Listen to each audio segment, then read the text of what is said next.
Bonjour à tous, aujourd'hui je vais vous parler des valves, des tire valves qu'on peut trouver sur soit les motocyclettes ou les voitures. Fait que la première c'est 8 mm de diamètre, ça c'est bon pour les motocyclettes. Après ça, on a 11,5 mm ou 0,453 de diamètre. Ça c'est plus commun dans en fait toutes nos voitures, là, camions, auto, etc. Après ça, on a 0,635, 16 mm ou 0,635 de diamètre.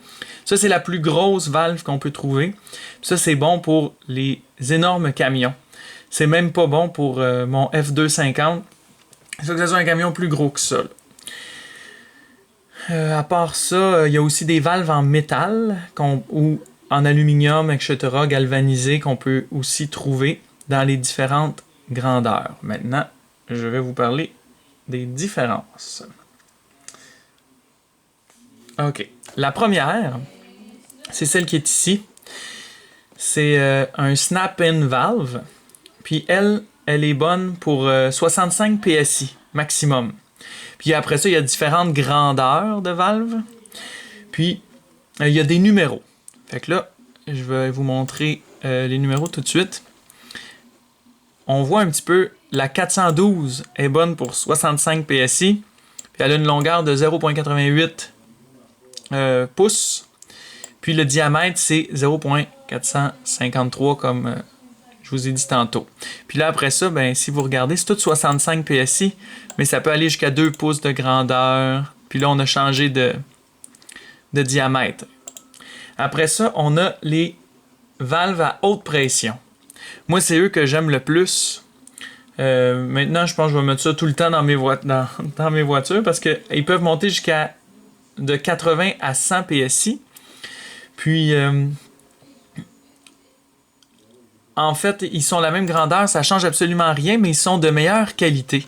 Fait que là, vous vous ramassez avec un pneu, une valve qui est mieux faite finalement, qui peut résister à plus de pression. Puis le prix, il est pas plus cher.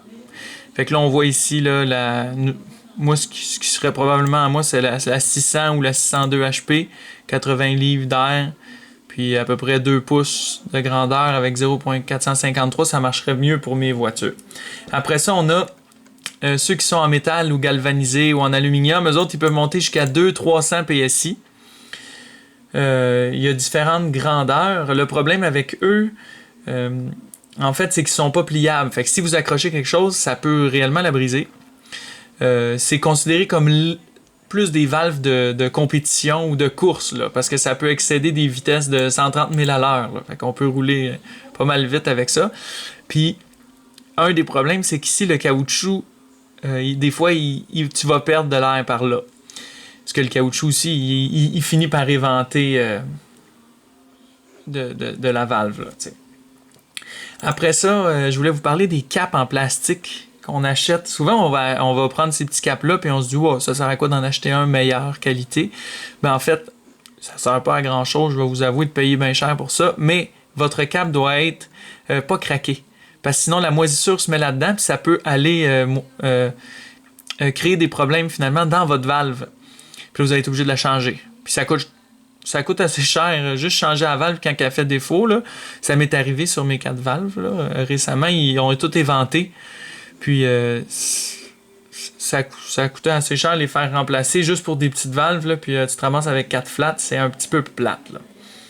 Après ça, la dernière chose qu'on peut apprendre d'une valve, c'est qu'il y en a aussi en angle comme ça. En fait, t'as moins de perte d'air quand que les valves ils sont comme ça. Ça a l'air niaiseux, mais avec la roue qui tourne, des fois, les valves, ils peuvent perdre de l'air s'ils sont droites. Mais quand tu les mets croche comme ça, c'est un peu mieux. Moi, bon, je n'achèterai pas ça, mais je fais juste vous dire c'est quoi la différence. Puis après ça, ben, il y a les TPMS sensors dans les valves aussi qu'on peut trouver, là, des valves intelligentes.